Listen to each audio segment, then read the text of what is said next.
pusong minsan naligaw at nag-iisa, naglilibot sa buhay mag-isa.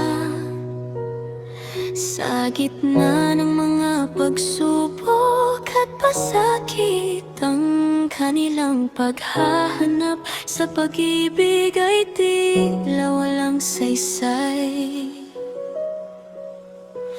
Ngunit may ibang plano ang tadhana na gumabay sa kanila sa kani-kaniyang mga kamay.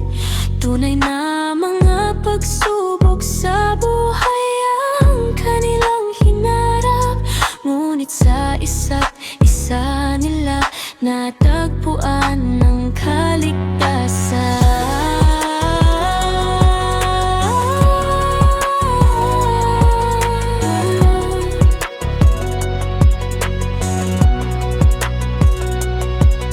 Tinatapos ang mga piraso ng palaisipan, ang puso nila'y tumitibok sa perpektong tugma.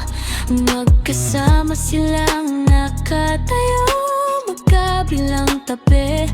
Ang pag-ibig nila'y puwersang hindi maikakaila.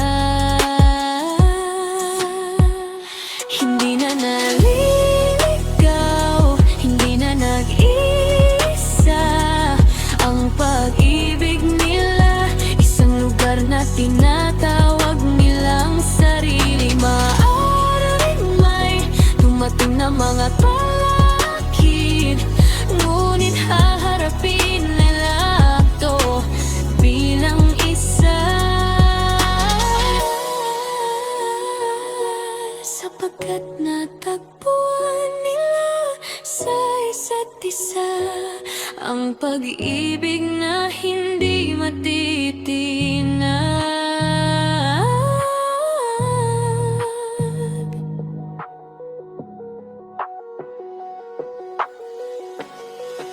At kaya't